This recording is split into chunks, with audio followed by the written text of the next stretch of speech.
Hi, everyone.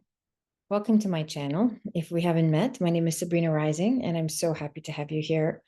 Today, I want to talk about all things healing and inner work. If you're new to personal development and you're looking for resources on how to help yourself, whatever it is you might be struggling with, it can be addiction, it can be compulsions, it can be self-harm, it can be low self-esteem, it can be toxic relationship patterns or loss, tremendous grief, whatever your pain is.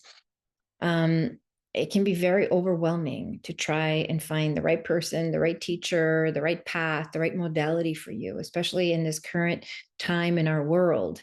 I personally have been holding space for over 2 decades, and I've seen a lot of new things come along, in the time that I've been holding space, and it can be very confusing, and there's a lot of communities that are able to offer support, that weren't available when I was starting in inner work, which is wonderful. I mean, there's a lot of good people doing good work.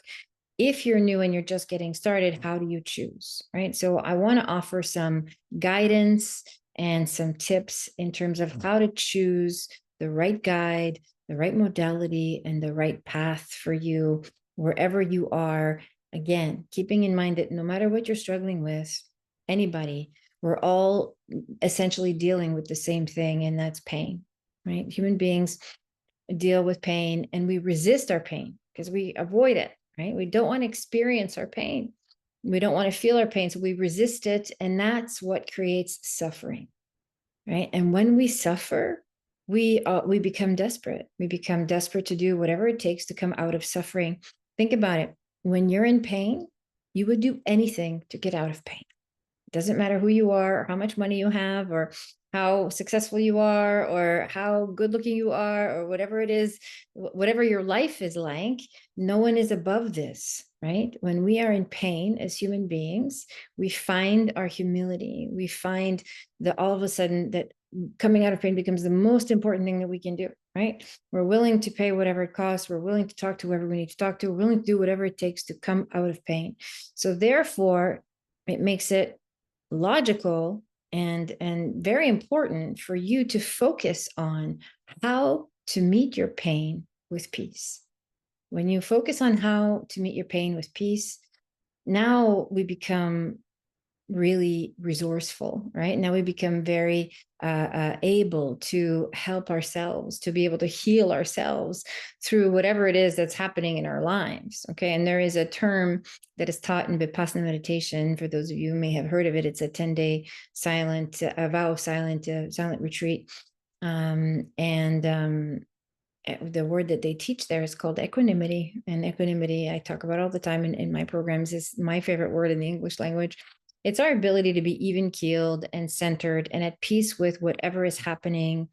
It's our ability to just be with our pain, right? So not resisting our pain, because pain is part of the human experience, part of being human. It's part of what we're here to learn from. It's what motivates us to grow. It's what motivates us to get up and do something, to take an action, to make a change, to surrender, to shift. Pain is going to push you, right? When things are good, we usually stay in the good, right? We stay complacent. We become comfortable when things are good. Most people that are looking for resources, and this could be you that I'm talking to, if you're looking for resources online, it's probably because you're in some kind of pain. So the first thing we want to look at is, how can I learn from my pain? How can I learn from why it's here? What is it here to teach me? How is it here? How is it going to help me grow? Right? How can I learn to meet it with peace? How can I embrace it so that it becomes part of my experience? And now I can, it doesn't matter if it's there or it's not there. I've developed the ability to be with it, right? So now I have this superpower, this equanimity that I've been able to develop that allows me to be with my pain. So I feel unbreakable. I feel like nothing can really shatter me or rattle my ability to stay grounded and centered in who I am, to stay grounded in my values. Notice that when we're suffering, we tend to compromise, right? We tend to negotiate, we bargain, we plead, we beg even, right? We just want to come out of suffering.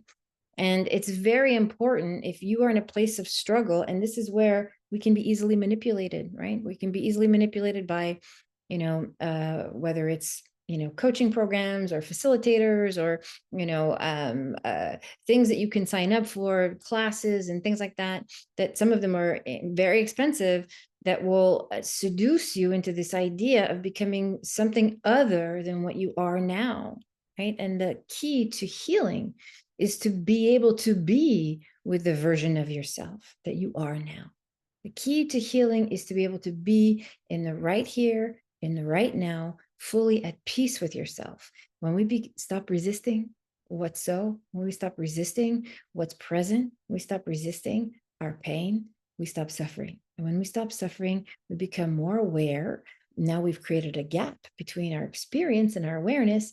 And in this gap, we can make choices. We can make choices that are empowering, whether it's the choice to change a behavior, the choice to make more loving choices for our lives, the choice to set a boundary, the choice to follow a path that brings you joy, the choice to let go of things that are toxic, that are hurting you, that are not in service to your highest and best good, right? And so in order for us to have this relief, right, to be able to create this gap so we can make conscious choices that are rooted in our highest and best good, we need to learn to be with our pain first.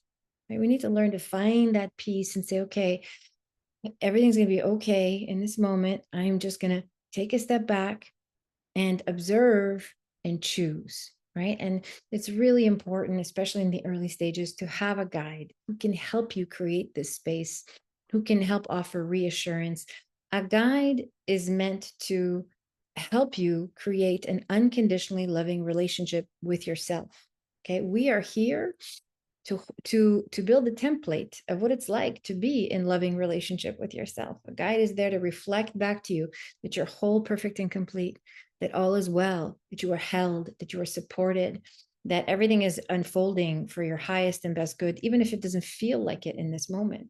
Even if it in those painful moments, you're not thinking, oh, this is great, I'm going to learn so much from this, right? We think, get me out of here, this is painful, I want out, help me, somebody help me, anybody help me, right? We have the self-help industry is $1 trillion industry, and whether you're calling your favorite psychic, or you're calling your best friend, or you're calling, you're looking for answers in the tarot cards, or you're looking for answers, online, or who can get me and who knows who can give me the answer, right?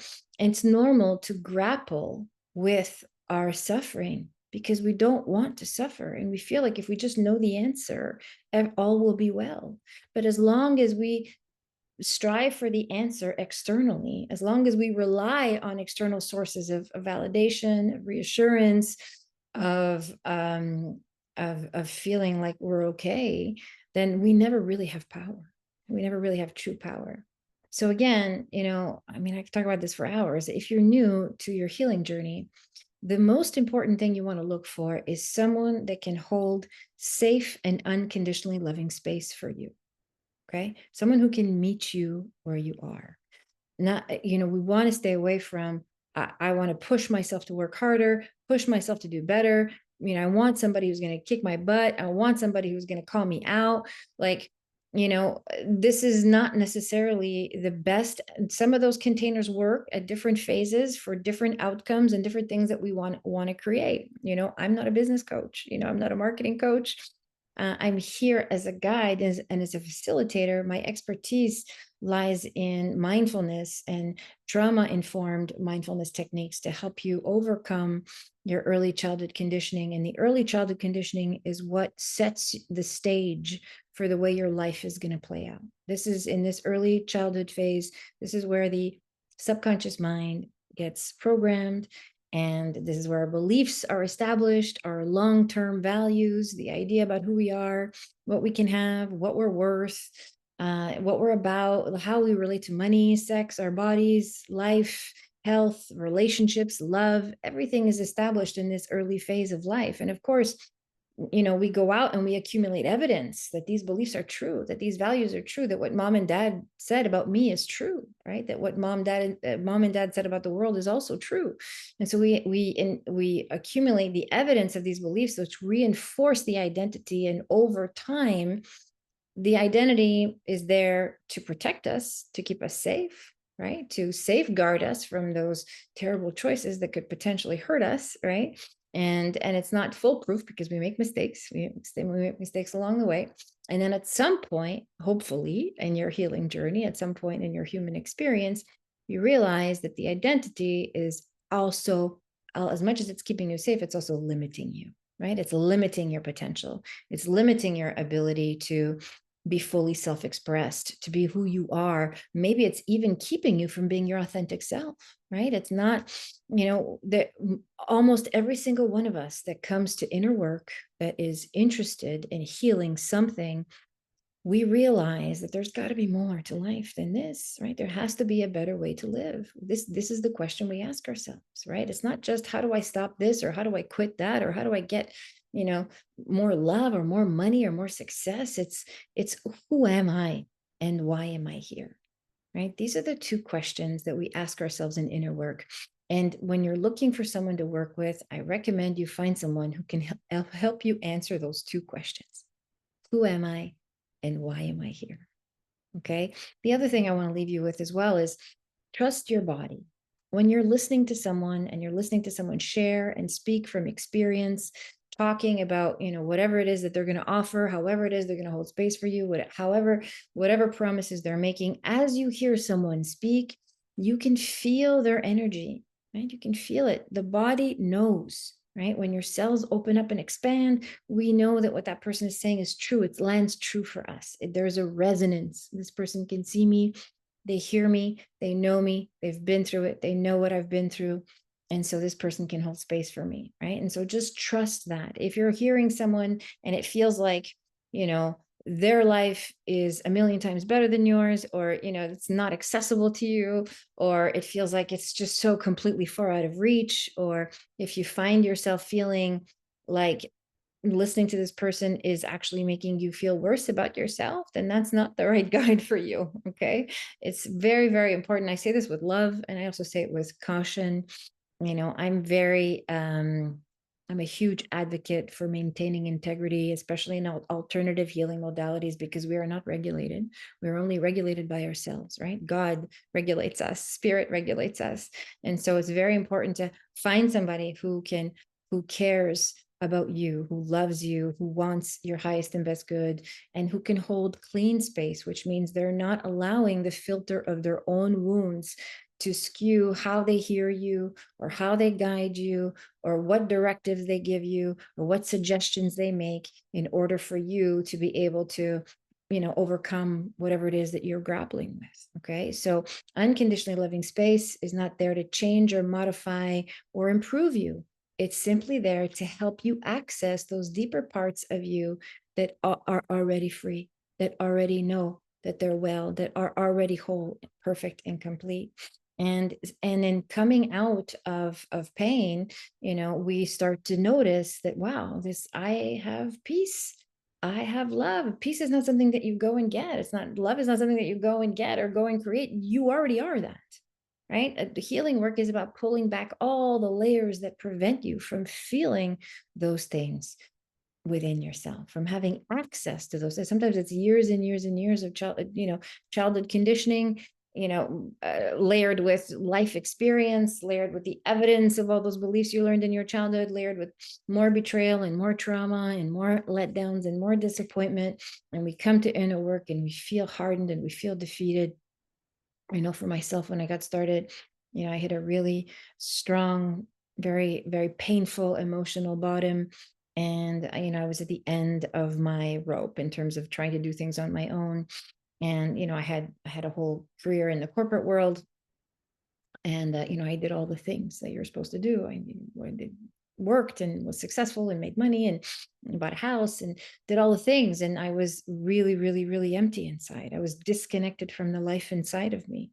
And so it's really important to, when you get to that point, that you realize, okay, this is the point of readiness, right? I'm ready. If you're at that point in your life where you're done with being in pain, and you want help and you want relief and you're ready to do whatever it takes, that means that you're willing to surrender, right? When we get to that point where we're willing to surrender, the right help will come. The right help will come if you intend for it in earnest, if you seek it out in earnest, if you're genuine and sincere about really truly healing yourself and doing it in a way that has integrity, the right help will come. And if you're watching this video, help is here.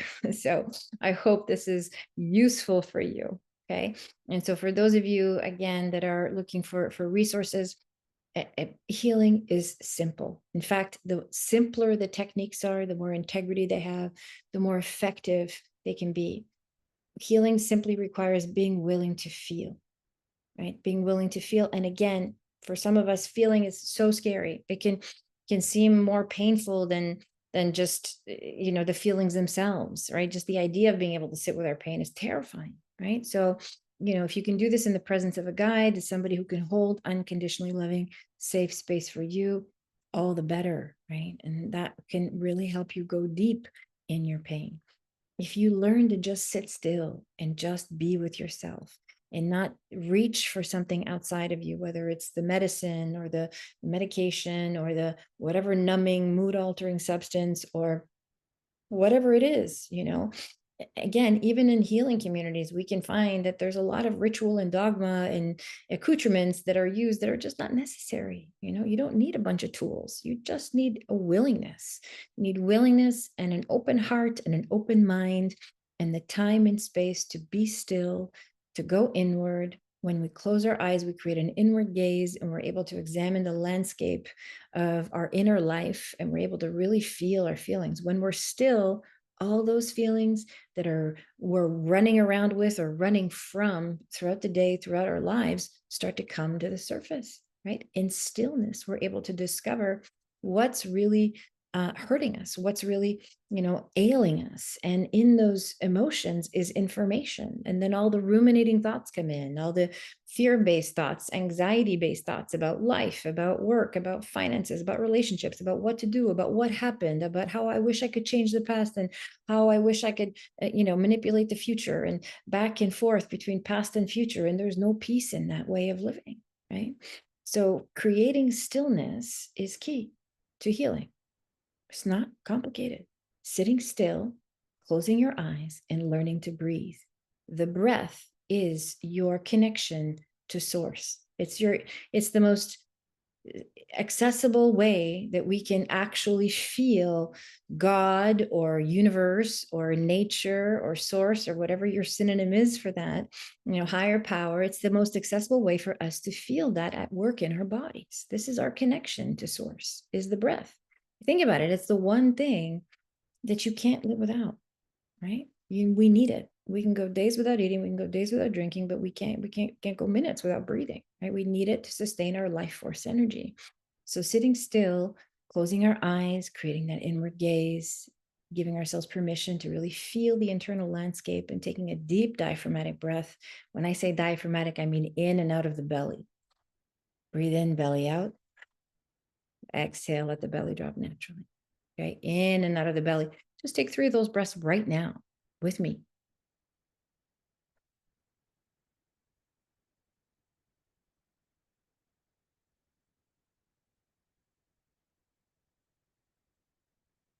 I already feel more relaxed than I did, when we started. So hopefully that's helpful for you too. The diaphragmatic breathing is scientifically proven to slow down the central nervous system. When you're in a reaction, when you're triggered, when you are in a craving, when you want something, or fear's been activated, right? Fear's been activated. When you're anxious, fear's been activated. When you're upset, frustrated, angry, lonely, fear has been activated. It's always the primary emotion, right?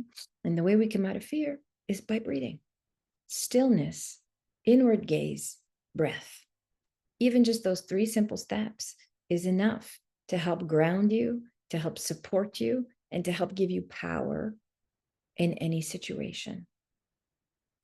So as you continue your search for someone who can help you, who can guide you, hopefully these resources are helpful to you. I will continue to post videos and talk about different topics. If you have any questions for me, if there's anything you'd like me to talk about, please feel free to leave that in the comment section.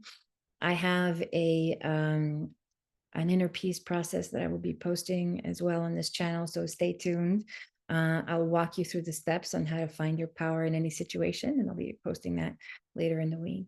In the meantime, as you focus on finding the right path for you. Really think about what it is that you want to accomplish, what it is that you want to overcome, how it is that you want to feel in your life, right? Whatever it is you're struggling with, is it peace you're looking for? Is it space? Is it ease? Is it whatever is calling you, allow that to be your North Star, allow that to guide you as you take some time and take some stillness. And as I mentioned, close your eyes and take some deep diaphragmatic breaths so you can really uh, become aware of what it is that's keeping you from feeling peaceful.